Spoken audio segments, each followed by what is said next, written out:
What's up and welcome to the Kinda Funny Gamescast for Monday, February 3rd, 2025. It means it's the day after Groundhog's Day, and I didn't hear any update about this little fucker. It's usually a weekday, right? You want to do it on a Sunday. February 2nd, I don't know. Groundhog's you don't get to choose the day based on what day of the week it is. Look it up. Groundhog Day, Punxsutawney Phil. What's he up to? You looking? 5 Cyborg's- days ago, they have a USA Today. 5 days ago? That's fucked up. How you gonna do it? no, okay, now AP says 4 hours ago. Okay, good. Punxsutawney Phil sees his shadow handlers say, predicting 6 more weeks of wintry weather. Oh, Punxsutawney so Phil saw cold. a shadow Sunday. You were right.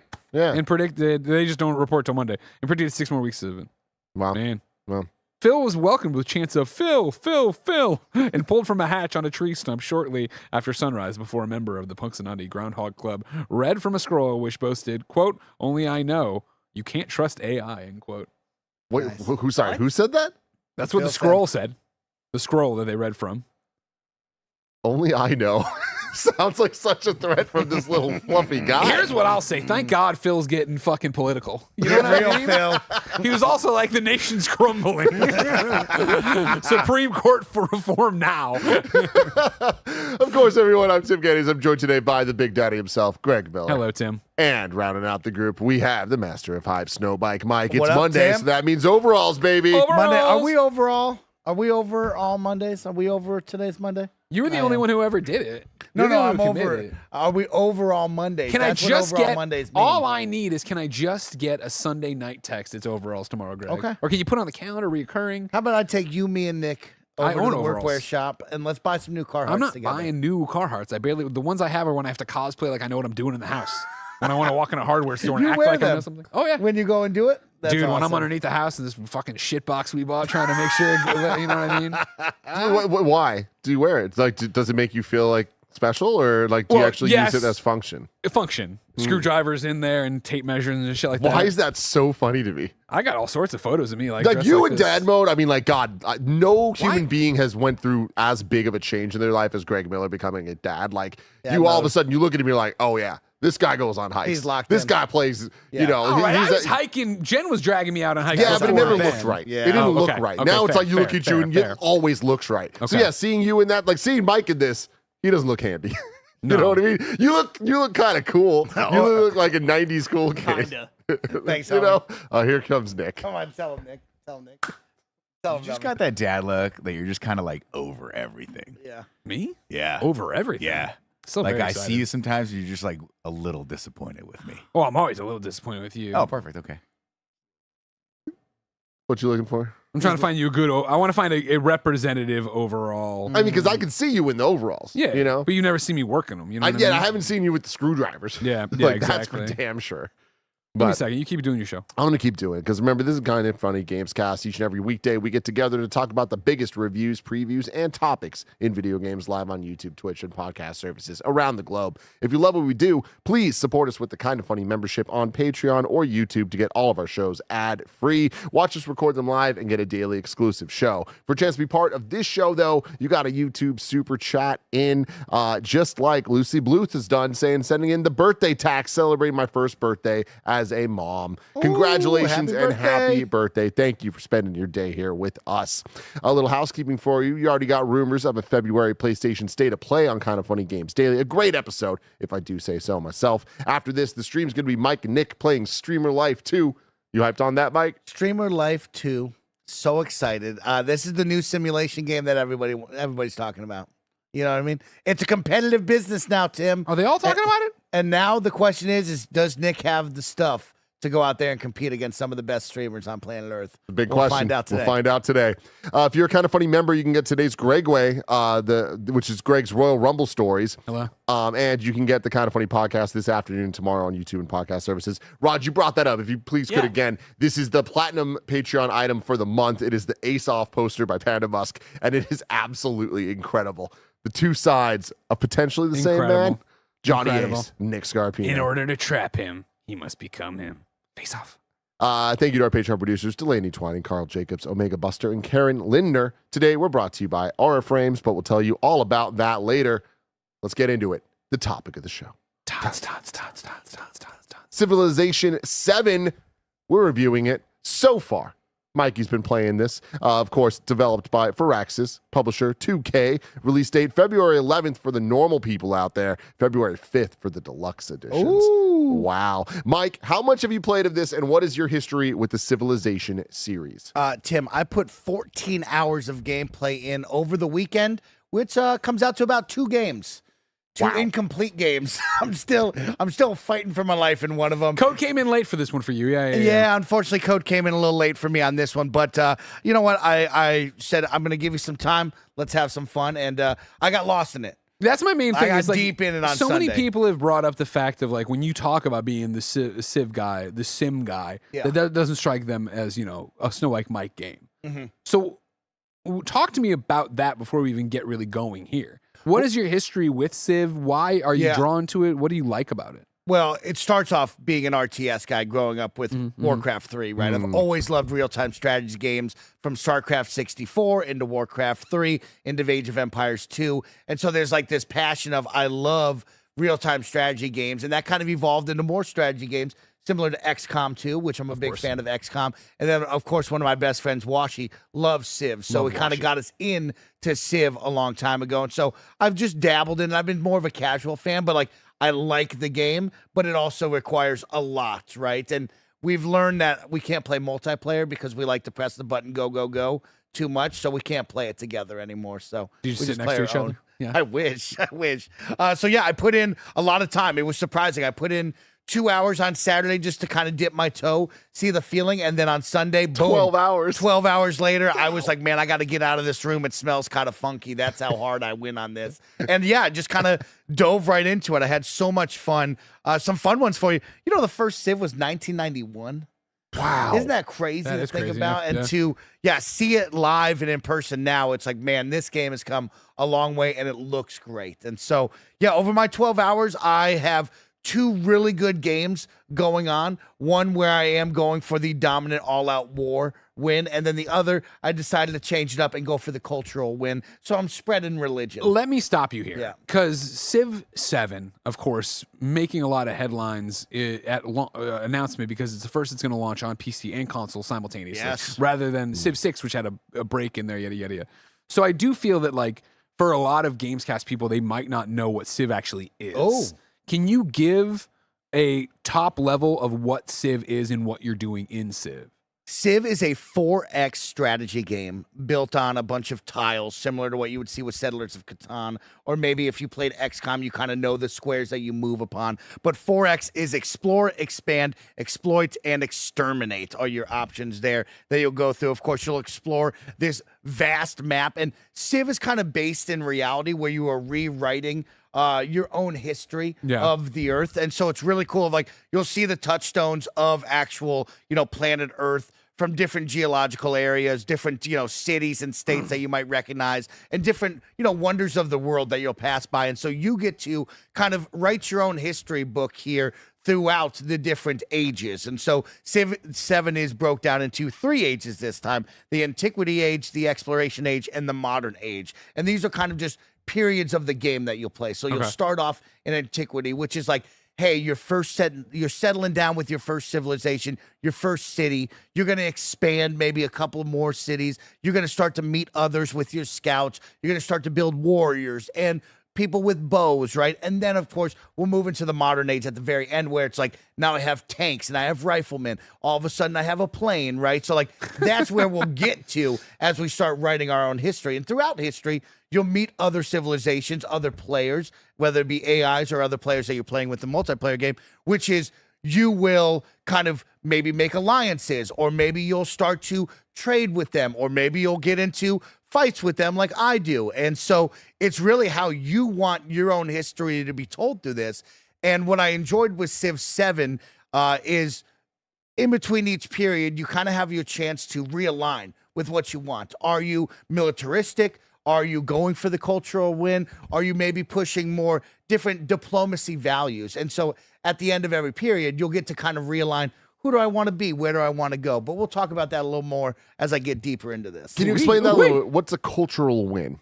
A cultural win is where you spread religion around the globe. And so you have 4 ways to win: cultural, military, science, and economic. They all have their own touchstones and milestones that you have to achieve throughout. And then at the very end, you can win through a number of ways. Do you have to kind of choose one path to go down, or can you kind of like try for two at the same time? You're going to blend a couple of them with some of them, but most of the time you're probably going to want to focus on one, especially if you're a beginner player. You probably want to focus on one, see how that plays out, and then learn how to kind of open up that funnel and grab more as you go. Like for me right now, doing the cultural rights, they probably want me at the end of it to have a little more touchstones into some other ones, right? So I'm looking for world treasures to try to add on to add on to my stats. So between every age, they'll show you like, hey, this is where you're kind of at right now. Like you're winning in this area, you're winning in that area, you're losing here. And you're like, okay, well, I'm not going for like a military thing. So like, of course I'm losing there. Or yeah, I'm not exploring that much. I can see why I'm down on this side. And so you have different things that you can add on to throughout your different ages to win. Can we talk about ages for a second? Yeah. This, of course, and I should point out, I did the PAX panel for Civ 7. Yes. I killed it. Of course, You know what I did. mean? Oh yeah. You know what I mean? But of course, the big thing they wanted to talk about there was ages. This is the new thing for Civ 7. The idea they talked about at that point, which I had not played, I don't think previews were out yet, it was the idea that ages allowed a more free-form Civ. Before you choose who you're going to be and you're locked in all the way, it's going to be, you know, you can explain it better than me, but you're locked into whoever you're picking. Yeah. Whereas with these 3 ages, in between the ages, you get to make certain choices that then make it no longer strictly historical for what it would have been before. Yeah. So that's the fun part. So you kind of roll back the clock here to the beginning. When you first sit down in front of your computer or console now to play Civ. And we should point out you played on PCs, console I codes played weren't on available. Yeah, pretty wild that console, of course, is what they're promoting, but I didn't play it on that. Also, Steam What are you Deck. hiding? Steam Deck verified. Didn't check it out on Steam Deck, so I can't give you the update on that. But it is cool to see it going everywhere. I think that's the goal, of course, is to try to get players anywhere they want to play. But when you first sit down, you have a number of options. But you're going to click on New Game, where you will be prompted to pick, of course, who is your civilization leader and what is that civilization kind of based off of, right? So you have people like Benjamin Franklin, Catherine the Great, Augustus. So you'll kind of look at, hey, who do I align with? What are some of their starting stuff that kind of lines up with me? Do they get more gold when they build military stuff? Do they get, starting their hero or like kind of their, I don't want to call it, we'll call it a hero unit for right now, but I'll go into better explanation. Their hero unit gets 3 free skill points right off the start when you jump into them. And then after that, you'll get into, hey, where do you want to start? You don't have to start from the beginning, the first era, which is that antiquity era. You can go straight into modern era to shorten up the game. And then, of course, what do you want to base your civilization off of? So they have different civilizations from all of time, different areas of the globe that might align with what you want to do. Are you looking for culture? Are you looking to be militaristic? Do you want to maybe be more on the economic side? So you'll kind of blend the civilization with your leader together to try to determine where you want to start your game. And so, as I said, you'll start off with the 3 ages, Greg, as you brought up, is when you first start, you will be kind of going towards that. They give you a really good job of 4 different advisors. So you can choose from the advisors I talk about, economics, science, military, and culture, right off the start. And they'll give you kind of missions and a guideline to follow. So for me, if I wanted to do culture, it says, hey, you need to make 4 different like cultural landmarks. You need to have 4 relics inside of those. And so you kind of know, oh, this is what I want to be going for. So I know what I want to do to win, right? When I went with military, it was like, hey, you need to take over a settlement that's not yours. And so you kind of know, hey, this is what I should be following, where I should go. And then at the end of the age, it says, hey, we're about to hit the transitional period. Get ready.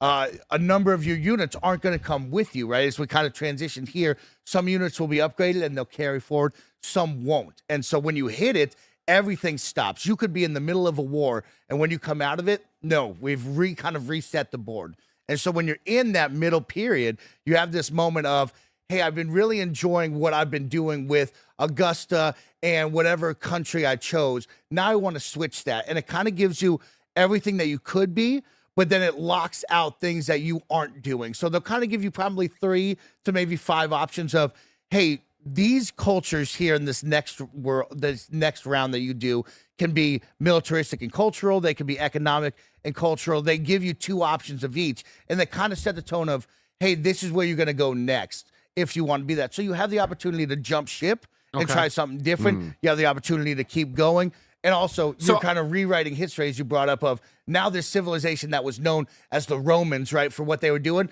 Well, all of a sudden, they're doing this completely different, which makes Civ fun. It's your own story. So I want to jump into that. Do you like that? That was a big change that I know the hardcore Civ community was like push and pull on. As a casual player, I like that because it felt like a check-in. It felt like, hey, do you like what you're doing? Oh, would you like to change that up? And also, it felt a little more fun and freeing to me as the casual player of, oh, this is cool. I get to pick a totally different civilization now and kind of change up what the look is, what the vibe is. I liked that a lot for myself. Okay, fair enough. I want to read some of the reviews right now because the game's currently at a 81 on Metacritic, and some of the big sites aren't necessarily feeling it here.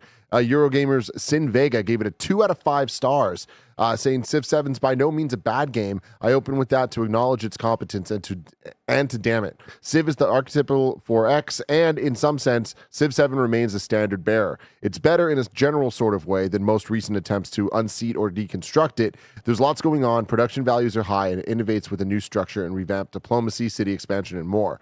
But it's dull. Even some of its most flawed challengers are far more interesting. At times when I hit a stretch of just one more turn, it felt less like an in-joke than a curse. The most immediate changes are to the formula of take a historical culture from an ancient village to modern world domination itself. Your choice of leaders now untethered from their historical place. A full game is divided into 3 ages that require you to choose a new culture, with bonuses less numerical and more specific than in humankind. Each age partly resets foreign relations, trade, reserves, and building effects. They downgrade cities into towns, themselves a new feature. Newly founded settlements can only buy, not build, a limited set of buildings, but grow faster and can halt that growth to become specialized tributaries instead of cities. And IGN's Lena Haffer gave it a 7, saying Civ 7's improved warfare and added bits of narrative flair give me reasons to keep clicking one more turn late into the night.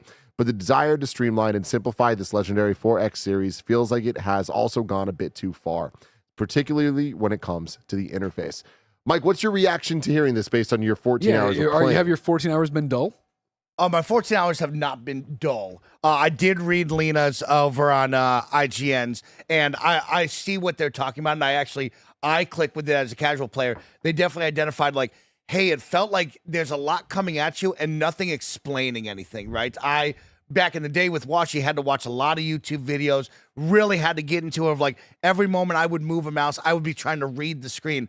On this, there didn't feel like there was any tutorials. I really thought there was going to be a single player hold your hand, and like there's a tutorial, but it's not like a tutorial that you would want in a game like this where it really explains everything. And so I really identified with that of like the explanation. Yeah, you're probably going to be looking stuff up. You're going to be looking around the screen going, where is this being shown here? Because there was moments where I was like, I usually would know, hey, this production sign, I can tell where that's being held at. I have no idea where that's on the screen. I don't know what to do next. And so luckily I had a little base knowledge on what I was doing. But for me, I never felt like the games were boring because I kind of play Civ much different than most people. I like to play it like Risk, right? Where like my goal is to dominate and go out there. So I am always starting a tussle with someone. I am trying to take over different zones. So my game of Civ is usually much different than most people's. That's why I switched on the final game to more of a cultural one to see how that is. And that does kind of get a little tedious and boring because what you're doing is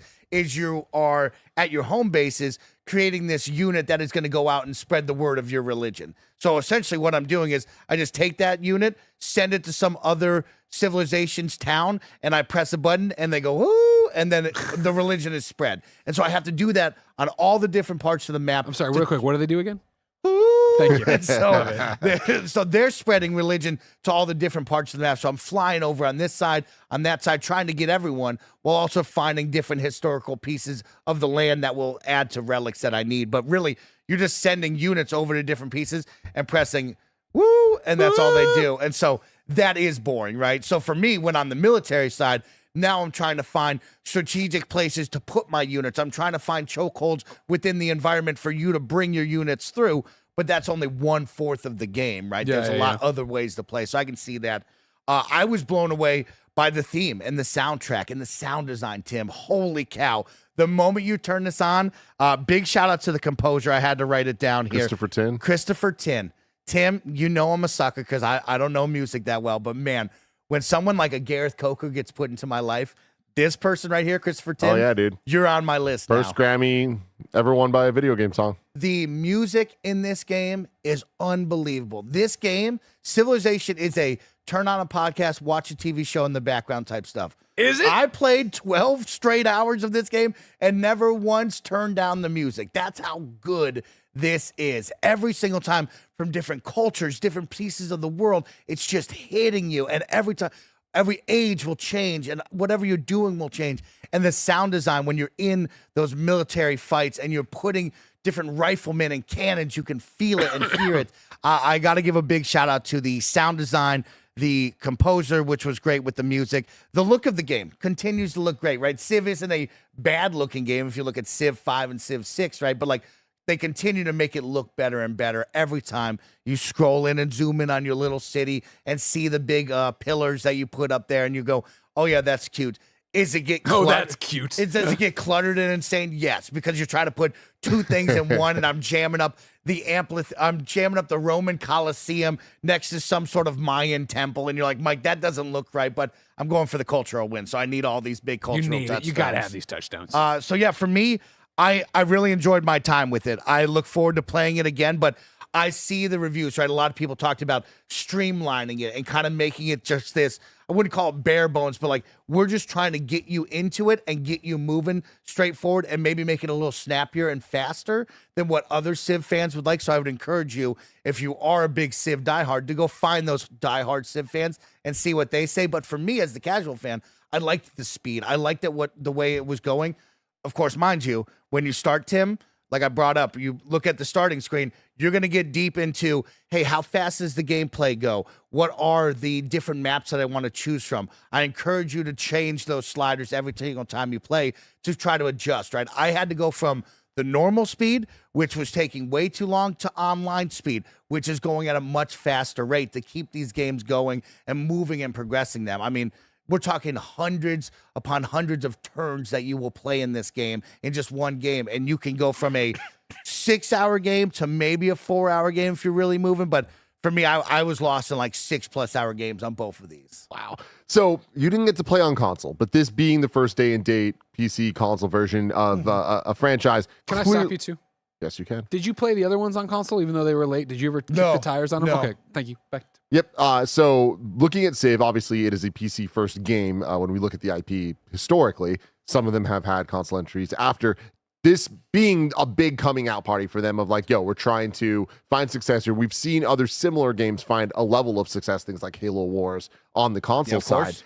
Do you think from the gameplay that you've experienced so far of Civ 7, do you think that it's going to work as a console game? 100%. Yeah, because I think of games like Gears Tactics. I think of XCOM. Of course, you bring up Age of Empires. I think Age of Empires is a much faster RTS in the managing of units, the economics, the just moment-to-moment gameplay. This is very much a turn-based game where you will take your turn, you move your units at your own pace while not worrying like, oh, is Greg going to hit me right now and I'm not prepared? So I definitely think you have the time that it takes on a controller and gamepad to slow it down and be able to do that. And I don't think any of the button inputs would go onto the controller and be like, oh, this is impossible. No, it's very, very much a point and click. There's nothing past that, which is nice. And then my last question here on Civ is, do you think that Civ 7 is doing what it needs to do as a sequel? Or is this just another Civ? As a casual player, this is just another Civ to me, but it's a little more of a straightforward Civ. I think they're hiding a lot of when I played Civ 6 and Civ 5, I think they're hiding a lot of those mechanics beyond, like, past just a facade of, oh, this is just straightforward, as we talked about with that IGN. I think they're all there. It's just like they're not being shown and you're kind of not recognizing it. I think a lot of people bring up of like, they're going to refine this with game updates and DLC, and we'll see where it is in a year from now, right? But for me, as of right now, I liked what I got. I was enjoying it. I liked it. It felt more straightforward to me. Are you going to continue playing it? yeah, I want to finish up my 2 wins. So I want to spread my religion. I chose Buddhism. You can create your own religion, Tim. Cool. But I wasn't smart enough off the rip to choose what I wanted to name it. So I was like, you know what? Buddhism it is. So I'll spread that. What do you mean? You don't have a Snowbike Mike religion ready to go? I didn't have something. I should have got, stees, something like that. Something like that. The stees religion. Earl the Squirrel, y'all worship Earl the Squirrel. around the world. And then I want to go back to my military one because I was fighting 100-year war, YouTube. This game was nuts, right? So I team up with the team in red next to me. And mind you, we're on one continent. This map is massive, everybody. That's why I encourage you to mess with the game sliders because you might think you see it all. This map, you're going to have to get on boats. You're going to have to go explore other continents because there's a bunch of other players on here, right? So me and red team up. Mind you, they didn't help me at all. I'm in a 100-year war. Come on, didn't help them send out. any military help. We didn't really talk about the politics and how you now have influence and you can talk with every single one and spend influence points instead of the previous way. We'll get into that. But there I was fighting this war. And so I'm like, okay, I'm going to identify one. I'm going to go after you because I want to dominate. And so I go and dominate yellow, and now I move on to green. And green has me on 2 different sides. They got me on the east, and they got me on the north. My biggest building is in the north, my capital city. But then I started taking things to the south, so I had them on the east side. It's like, how do I play this out? So I lined up all these units. Tim, I'm talking so many points, so many turns. Real Civ players would have been like, you've wasted so much. What are you doing? And I said, no, I'm going to get this. And so I line up all my units to the north, right, Tim? And so then on the east, I've gone down to the southeast side, but I didn't see the map. I didn't see it was this tight little area where they're right on the coast and a mountain. So the bottleneck is too tight for me to really send units up. Of course. So I start my dual threat of I'm going to hit you from the south to the north and from the south to the east here and see what happens. And I send all these units and I'm fighting this war, right? And so I start to win the north, but I didn't know.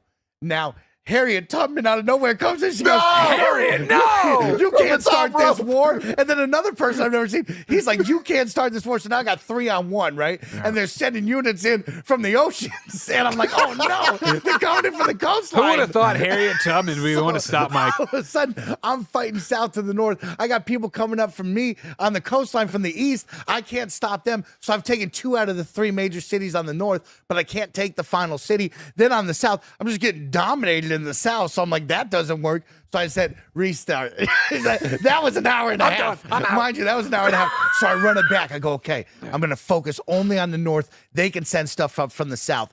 I'm fighting the north.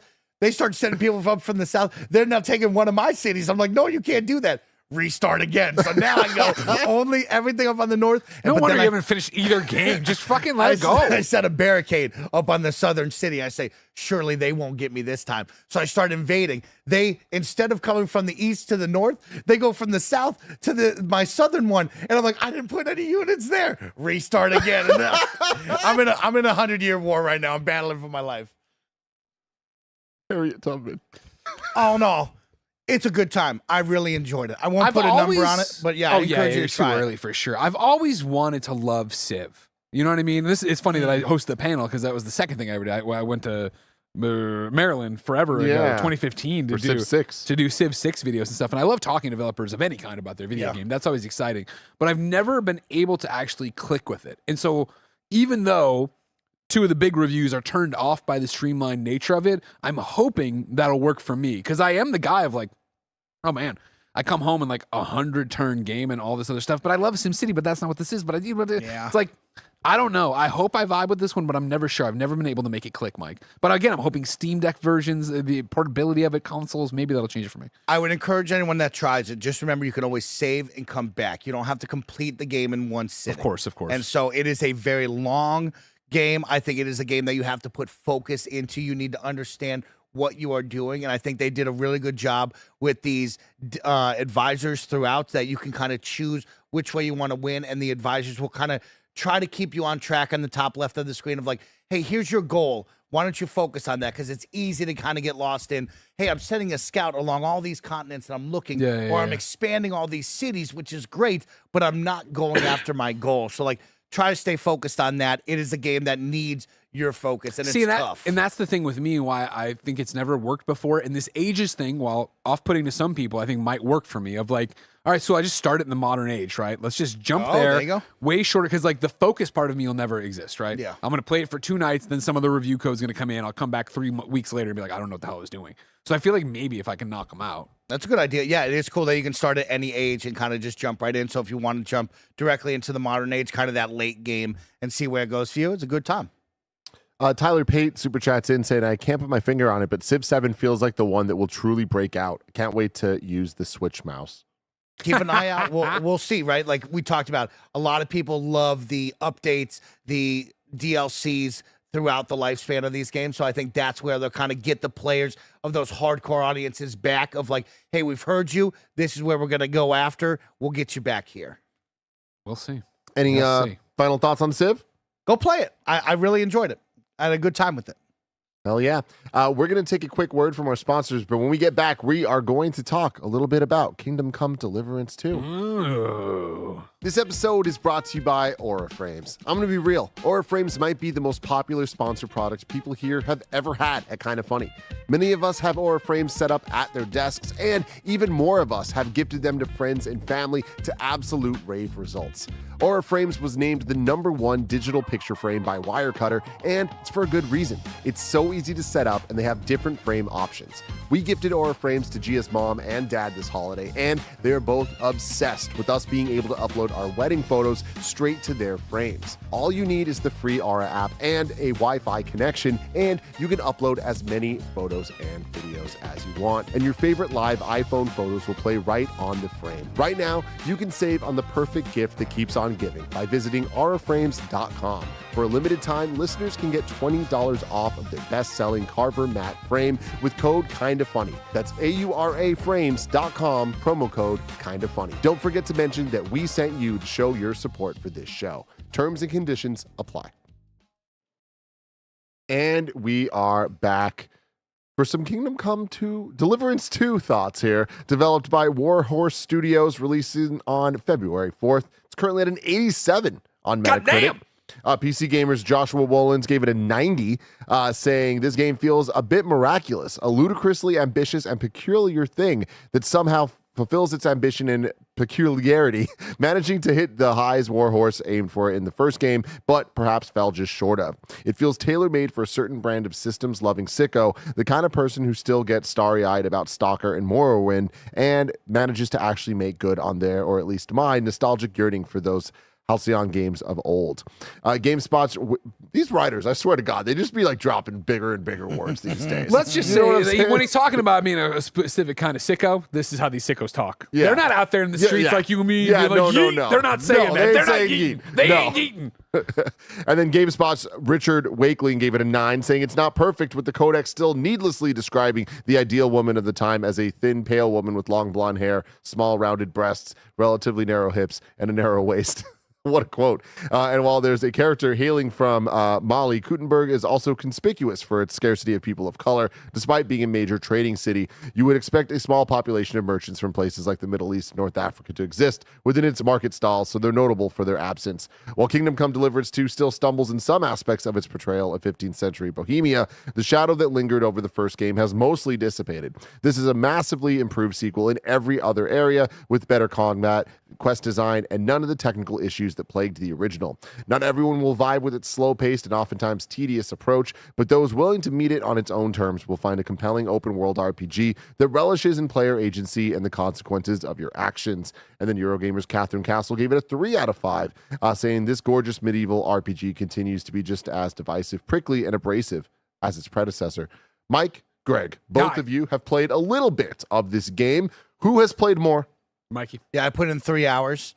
Me and Greg talked a little bit after that first hour, and I kind of gave him the face like, ooh, that's a real slow start there, Greggy. That was tough to get through. Yeah. But once I broke through that, the story is what grabbed me, Tim. And I was surprised that I was going to say that, because I was looking for more of a Chivalry 2 type of approach. I'm chopping people's limbs off. It's just mayhem at all time. Yeah. But it felt it is a lot slower. The moment you jump in, you're going to see it's a much slower approach than something like that. And the story is what grabbed me. And so I was happy that I kind of push past that initial hour, and I would even say it goes past the initial hour. It's probably like the first 2 hours that really set up the gameplay moment. They set up the gameplay. They show you the kind of the mechanics of how you're going to fight, what the world's going to be, and then you get off and running. But man, oh man, I enjoyed the two characters. I liked the back and forth between these guys, two bros, just telling some fun, and I'm looking forward to seeing where it goes. But yeah, that my first 3 hours was that. Yeah, I put 1 hour in, and it was strictly one of those, oh, this review code's coming tomorrow. I just finished this thing, and I got this. I know Mike's going to play, and he got derailed by Civ.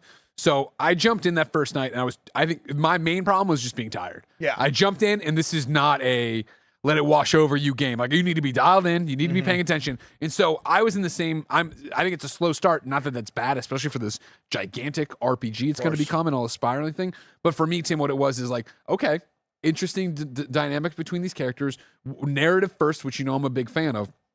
But then, and like, they give you a section to play right away, getting the feel of it, throwing ladders off of the towers. They're attacking us, doing all this, using my sword, my shield. Okay, cool. I can get behind this. And then it was when we got to camp and they were like, this is so early, obviously, but they're like, hey, all right, cool. Now put on all your stuff. And it literally speaks, I think, specifically to Joshua from PC Gamers. It feels tailor-made to a certain brand of systems-loving sickos, where it threw up my inventory and it was like, put on your thing, but you got to put on the undercoat to put on the other. And I'm like, you know what? I'm tired and I'm shutting this down. And Avowed will be here momentarily. And I know that reviewing that RPG, I'm going to not get deep into this one. My hope is, especially with these scores, I come back now when there is a breathing spot of like, okay, cool, let's go in. Because this was fun. This combat was cool, fun, and I want to see more of that, and I want to see the choices they're talking about. Yes. I do love that idea, and I don't mind a slow build and burn to it. It was just that one night where I had the free time where I was like, this is not what I need right now.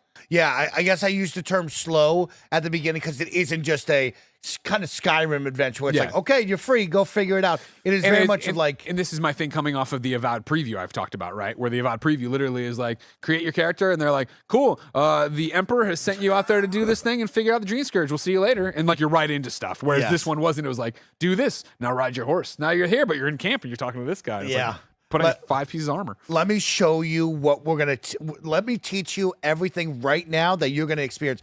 So all of a sudden, you're in a dice game with the guy, and it's like, the dice is the slowest moving game that you've ever experienced. And you're like, all right, man, like, get me back out there. We just experienced a battle. Let's do that again. And it was very much of like, hold up. Like, we got a lot to show you here. Let's jump into the menu. Let me explain to you that you have to put your cap on first and then put on your medieval helmet over it because, you might get CTE when they rattle your brain, right? So, like, it was like some fun moments like that where you're like, all right, just get me through it. But then, like, you take a deep breath and you're like, all right, understand what you're trying to get at. You really want to make this deep. I'm in for it. And then, you get caught up in the story of these two just kind of having some fun. We're on an adventure.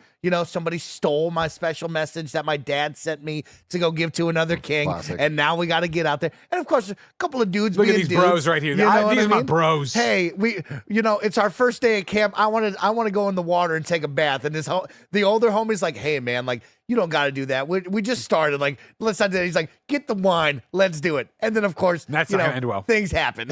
So, yeah, I'm interested in this. I've really enjoyed past that of like continuing to build up these two characters, their backgrounds, where we're going to go. And so, yeah, I'm looking forward to it. The combat is interesting, right? It's like this mix of almost For Honor where you choose a limb, where you're choosing like which way to go from left or right or forward, and like you're kind of reading where they're at defending. It's an interesting blend here that I think slows down just a normal Skyrim hack and slash. And the chat was talking about it being an immersive sim, a medieval sim, and I do think that's what's going to stop me from really progressing in it, is that I love a good RPG. I love a good Western RPG, but I want to be like the Avowed. I'm have powers. I'm doing this are more exciting to me than a perfect block or guessing where he's going. Da da da. Like again, I want to get back. I want to try it. I want to do the thing. I'm not throwing the baby out the bathwater here, but I do think when I look at it, I'm like, I think this is going to be similar to what we're talking about with Civ to a degree. Of like this is going to be a slow burn, and you're going to need to be focused. And I think focus is such a struggle for me.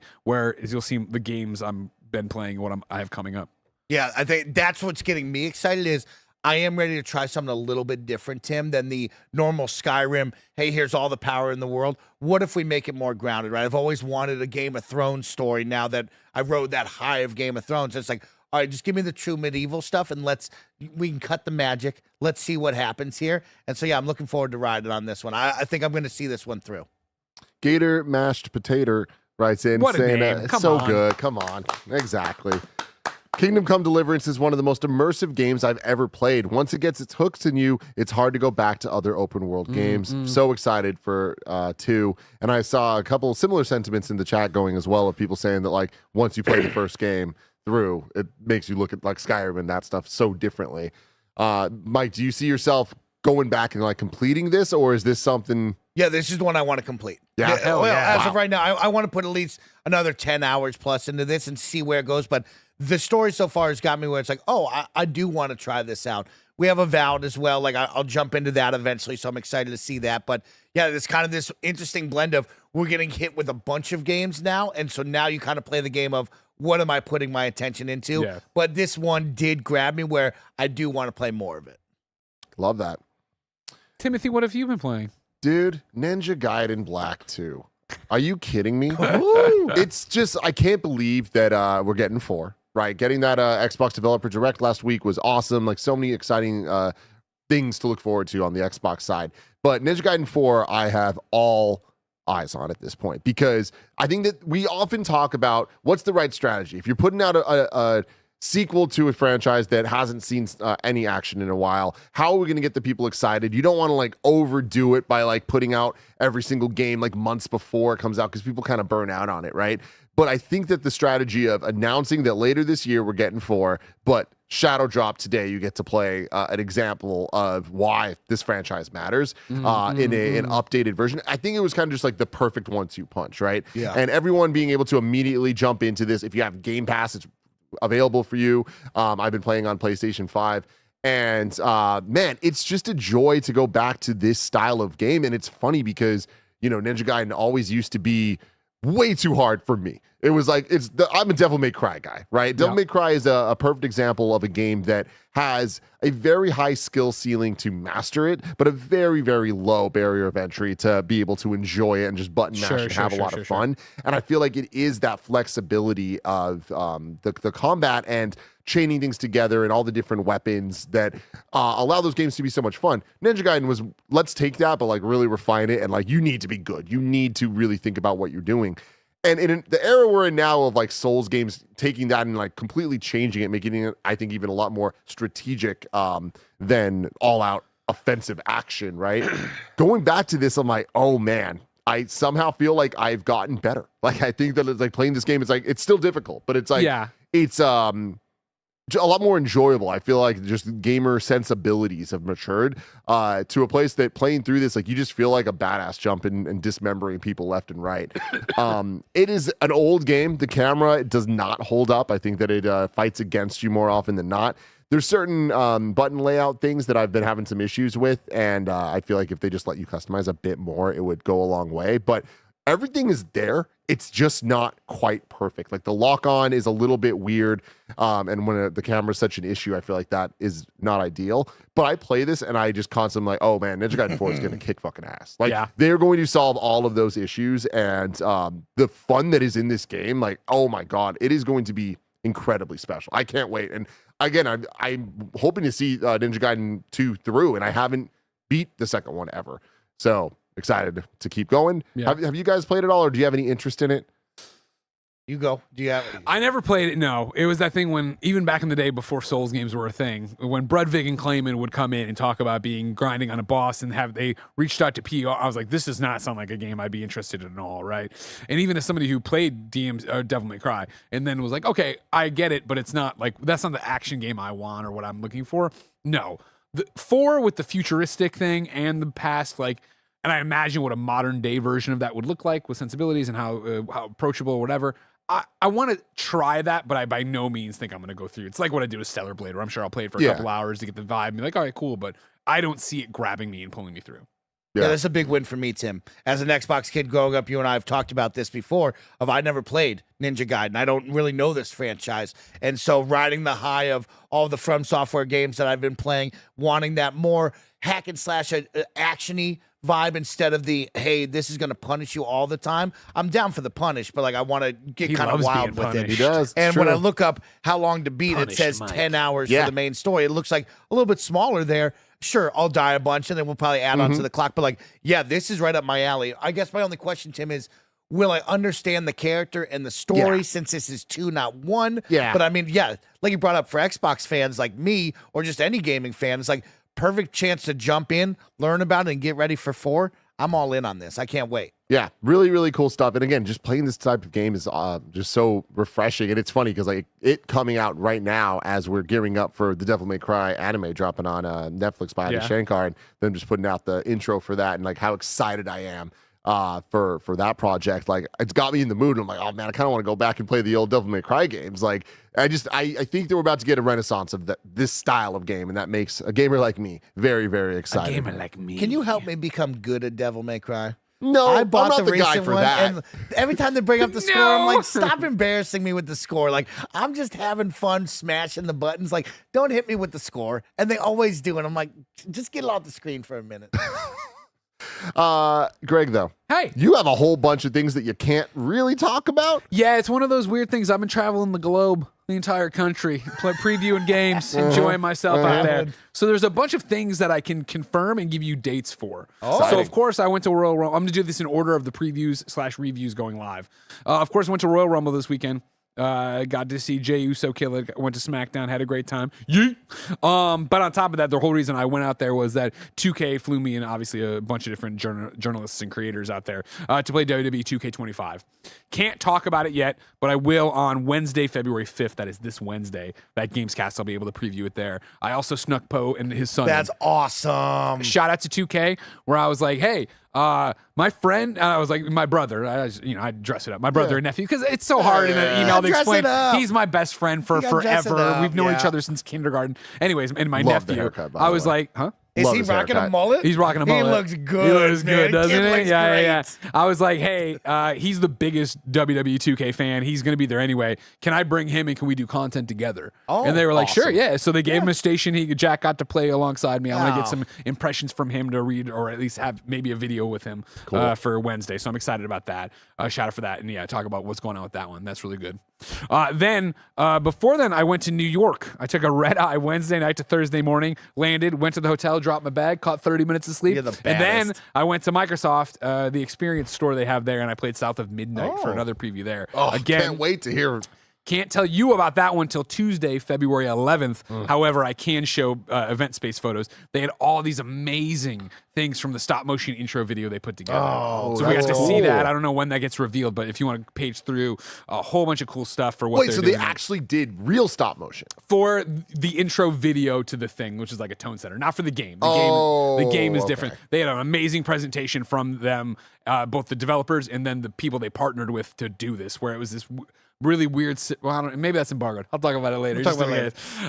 But no, you see a whole bunch of cool stuff there. Got to meet a whole bunch of cool creators and got to play a bunch of South of Midnight. So very excited to talk about that one. Tuesday, February 11th. So that's next week. And then possibly most important for next week, Thursday, February 13th, we're reviewing Avowed. I do have Avowed. I have been playing Avowed. We're confirmed to have that. So lots of exciting stuff there. Yeah. All coming up. So what could I talk about today? Well, What could I okay. shine the light on?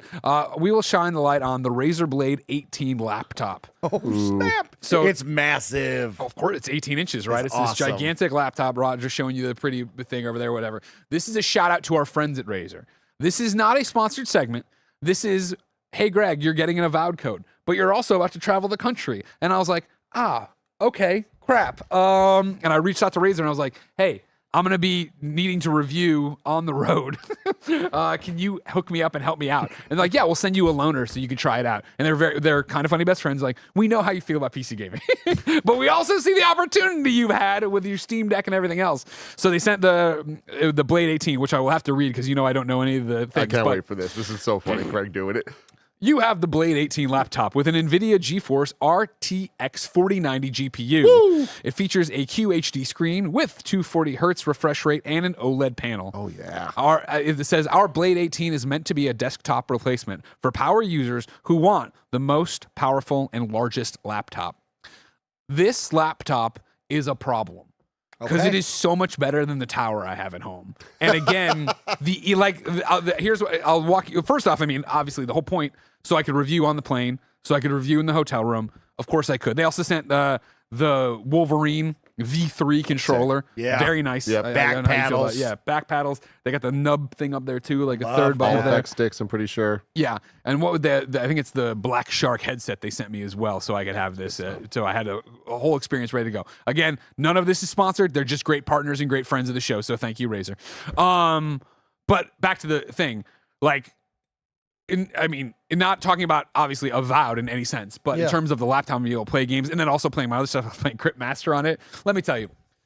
As somebody who only played Crypt Master on a Steam Deck, booting it on an actual thing and watching the load bar go, boop, I was like, oh shit, that doesn't happen on my Steam Deck. That doesn't happen on my Steam Deck. Oh no, but again, having the screen, I even before I left, I was playing a little bit at my desk, right?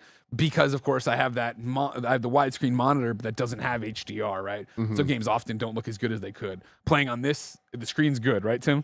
Oh yeah, I mean the stats are awesome. I don't actually know about this, I don't know but the stats. I'm telling you the stats, right? I mean, my experience with Razer Blades have been very, very positive. Yeah. So I would imagine that this new model is just. I mean, these numbers back up a very powerful laptop with awesome specs. So I'm sure that it's awesome. So yeah, that was great. Playing on the plane was great. I was on the puddle jumper from New York to Indianapolis. Didn't have enough power through the seat to do it, so I got an hour. I got an hour out of it before the battery died. When I was like, and I wasn't tweaking settings. I was just like, let's play. Let's just jump in. That's how we Let's do just it. ride. That's how we You do know what I it. mean? But again, as somebody who usually has a laptop with them, having a laptop that could play games very very well. I was like, that's incredible. That's awesome. And then of course, This guy. here's the last night.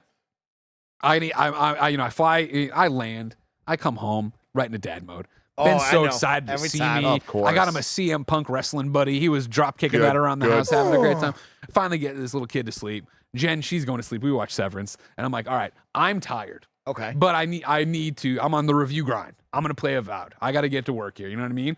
And so I had this whole thing of like, okay, well, I was playing offline in the hotel room, which means I'm gonna have to turn this on and then sync the save. And I know sometimes Xbox is weird about that because I'm playing through the Xbox gaming app here, so it would go to my thing. And I was like, oh, it's installed down there. And I was like, wait a second, I can do that tomorrow. I'm very tired now. And I just walked to the living room TV and picked up the HDMI and plugged it in, and sat there on the couch. And I was like, God, that's actually really nice. Because I don't know if you know this, it's like then a portable console. Oh yeah, that just plugs into everything, and it just works. It just works. It just works. It's not, you know what I mean? Little tiny Roger. You know. Don't know if you know, Roger. Roger, like the tower downstairs, it's got BIOS. I have no idea. It's got BIOS. People ask me all the time when I'm like, I'm trying to do something on the tower downstairs. Like, oh, give me your specs. I'm like, I don't know how to do that. I wish I could. I'm like, I know there's an RTX in it, and they're like, what is it? And I'm like, it's not the one Bernie owns. It's It's got numbers, and I think it's in the 3000s, but I'm not sure what's going on in there. So the fact that this one's ready to go, pretty goddamn impressive.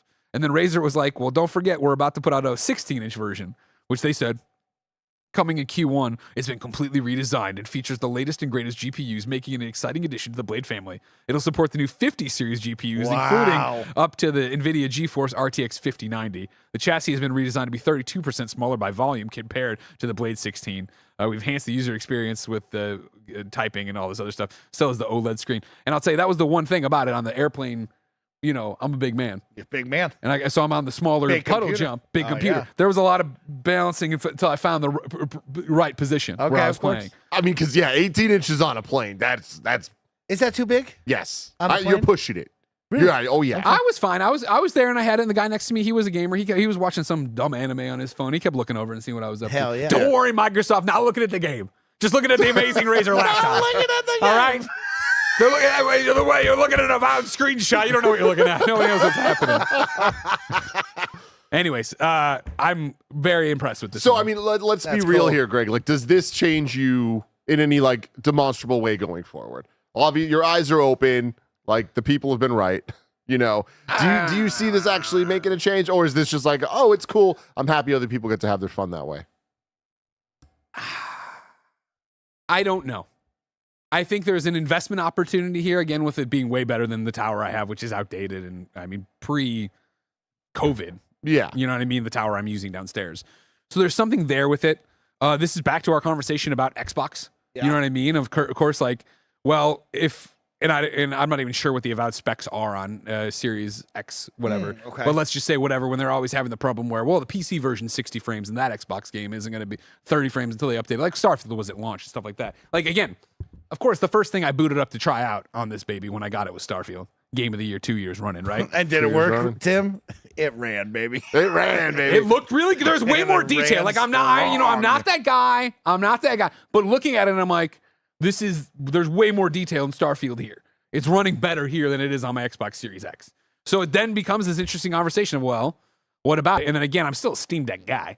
I still want my Steam Deck for the playing normally, right? Obviously, for a pre-release game and all these different things, there's a million bells and whistles and things being added and changed. So it's like, I don't know what it does to me. I don't think it shifts where I'm like, whatever. It's obviously way more expensive than a PlayStation or I mean, I don't know the cost of this, but I mean, I bet it's what 5-6 times the cost of an Xbox Series X. You got it up even? there, Barrett. Sorry, Roger. You still have the link up there. I think I'd have a price on there, right, or whatever. Yeah, let me pull it up real quick. Yeah, I mean that's PC gaming to me, an outsider, and why I don't do it. But what I like is that it's turnkey and it would be done, and then you'd have something. If you buy the 16, that's the latest and greatest. How long that lasts, I don't know. And he can move Yeah, around. so There we 30 go. is 3,600, right? Yeah. yeah. Starting at. So yeah, a lot of money. That's PC gaming to Of me, course. and maybe I'm wrong about that. You know what I mean? So, but it's like, would that change it? Would I do that? Like, I don't think I'd go that far. But I'm enjoying my time incredibly with it. It's a great addition to being able to play that stuff and review a game on the go that way. Yeah, totally. I mean, that's very, cool. very cool. Even getting an hour on the plane for a new game, like that's cool. Yeah, like yeah, that's for our lifestyles. Yeah, yours 100%. in particular, I think, Yeah, yeah. very valuable. And while we're already here, you know what I mean? Talking about Razer, the fine friends at Razer also are sending me over. Not sponsored for everybody. Not sponsored, but they're sending me over the Oh, that's cool. Kuromi Razer Ornata 3 10 keyless Kuromi edition. Yeah, because that's hot. Lanza has all the Hello Kitty stuff. So like, hey, do you want Kuromi? And I'm like, yeah, I like the keyboard. So yeah, it's coming today. Hell yeah, dude. That's great. Tim, Raise that it up. controller, really nice, Greg. What'd you Yeah. think of that? I like it. I Feels like it great. a lot. Yeah. Yeah, that's of a good course, one. I'm me. I'm like, I'm not doing the back paddles or any of that stuff. I Oh, don't- it's I gonna don't- change I your don't know. life. No, The I moment you- refuse to do it. I The did it. back paddles feel great on this. They got the adjusters on the Yeah. L2 The triggers, arm yeah. too. That's Don't big mess for with me. good. I need those adjusters. Oh, really? Do you Need do 'em. the mouse click on Yep. that? I like the full pull still. Yeah, I will like the always be click. a full pull guy. Click boy. Michael says this all sounds very sponsored. It's not. Again, It's not. They're just really good, kind of funny best friends. They make cool stuff and they send it to us. I can't help you on that one. I don't know. Can't help it. If only other people would send us stuff. Yeah, somebody send me something, please. Somebody. Anything. Well, PlayStation sent me the Helldivers Oh, controller. they sent him another You know what I thing. mean? Gifted by PlayStation hashtag. What a thing to come home to. You know Yeah. what I mean? Oh, open it There up, we Greg. go. Open it up the way you do. only Why way would I open it he any knows. other way? Open it the way you do. I'm not one of these sickos keeping this box Jesus. above He's my not bed keeping like a the bunch box. of weirdos. You know what I mean? It's Look about at- the controller. Gary Whitta wishes he could get this controller. I think he has two. Damn it. There we go. I think it's a really good looking controller. IMO. Okay. Well, I mean, I love Helldivers. Okay. Yeah, You don't like the yellow? No, The no. one, I'll tell you the one thing I think that throws it off is Okay. in the box I just tore apart. They show it with the blue light on it, Oh, okay. and with the blue light on it, that's when I'm like, I don't like the blue with They the yellow don't really and the like black. messing around with the back. No, why Not would much they? going Who's on looking in the at back. it? Who's I mean, looking it's at a it? full controller. I want the whole thing dressed up. You know what this reminds me of? What? My Titanfall Xbox controller back in the day. Roger, bring that up. I Has a remember. very similar look to it right here. Very similar. The look. Lamosa, right? Because Randy Lamosa made it or whatever. Remember this? No. IGN's Randy? Oh, it doesn't matter anyways. Maybe his No. brother, I forget. But I had the Titanfall controller. I like that a lot. Yeah. But I like I'd say Helldivers a that. lot, so I like that. I like that. That's Greg, one of where my are you at these days with controllers? Because I know you got tried lots. for a little bit with some stuff, but then like where do you have like strong convictions? There it Thanks, is. Yeah. Raj. And see, Lamosa Armory. Randy Lamosa's brother or him, I forget. It doesn't matter. Got a vibe. Do I have a controller that I go to, like a default that I love? Is that what you mean? Yeah. At home with the PlayStations right now, I for a long time I rocked the Kind of Funny blue and the Kind of Funny pink. You know, when they did those ones or whatever. And then now that I have the 30th anniversary PlayStation DualSense, I'm either doing that or that white one they did in the Chroma collection, the Chroma white. Sexy, yeah. I like that one a lot too. So those are the ones on the dock right now that are ready to go. Here at work, I use just the straight black one. I might keep the Helldivers one out and maybe start switching up on that one. For Xbox, for the longest time, I was using the at home. I use the pink one. Here at work, I was using that see-through white one with the gold accents that I like a lot. Oh, that was nice. But then, of course, Xbox that helped was us out. Thank you so much for our anniversary. We made the custom ones, and now I'm just using that Xbox one. So even though you have an Edge, that's not your go-to. Correct. Yeah. Remember, I gave my original Edge to Janet Garcia, and then I have the 30th anniversary Edge now. It just sits downstairs there. It's like this is such a weird thing. I know it's better and amazing. Yeah. But just the way I'm wired, and this sounds stupid, I admit. But my point is that when I get dropped into a game that has a very similar control scheme at a preview, at a Summer Game Fest, I don't want to be like, oh, well, I had it back here, so I'm not used to it. I just I'm going to take the default thing, you know what I mean, and work with it that way. And be But that even without the changing the back buttons or using them at all, like you wouldn't prefer the Edge. I just think it's so much nicer. No, it's heavy. Man, I love how She heavy. I don't like that. Yeah. Mm. No How much fat heavier is controllers, it I compared say. to the Elite? How Is what? it as heavy as No, the Elite? somebody would have to pick I'd up say an it's Elite. heavier. Nobody knows. Heavier than the Elite? Wow, the Elite Edge is pretty weighty. It's a Wow, dense okay. boy. Yeah, no, Okay. big fan. No, I mean, the Elite's great too. Both of The them. Edge is 0.71 pounds, and then the Elite 2 weight is 0.752. So the Elite's heavier. Really? Yeah. Wow. Huh. That shocks me. Doesn't feel like that. It really doesn't. I think, the We're distribution. not picking up Yeah. the because, games. the Xbox one's a little taller, you know? Yeah, the weight feels in the handles of the Xbox one for sure. Yeah. Interesting stuff. Well, everybody, let us know in the comments below if you think the Edge is too heavy or just right. You know what I mean? Let's Goldilocks this motherfucker. that. I like that. Yeah. And if you have any thoughts on Kingdom Come Deliverance 2 or on Civilization 7, please let us know those in the comments below. Can I throw one thing out Yes, there? I'm you sorry. can. Before we go, I just sent to Assets, Roger. I know, sorry that you're doing a million things. I just sent to Assets a screenshot. I know we shouldn't give our haters any publicity. Wow. You know what I Of mean? course. The people in the comments who want to be big babies and be mean. But if you can throw it up, a very old man named Paris Lilly sent this to me and Roger. You and Roger ain't special. And it's him with his Wolverine Pro boxed up. Here's why we're special, Paris. You're watching us. No one's watching you. All right. Also, you see, ours is unboxed because we're gamers and we play things. Yours is all wrapped up. All right. Because you're an old man. So you just turn it off and go to Denny's for the early bird special. Nobody's got time for you. I'm so sorry, Paris. We love you a lot. Greg's just in one of those moods. For everyone, stay tuned. The day's not over. Mike and Nick are about to play Streamer Life 2. If you're on Twitch, you can stay right where you are. If you're on YouTube, you need to make the jump over to a different YouTube video. But either way, we love you. We appreciate you. Until next time, it's been our pleasure to serve you. I'm not picking up this box.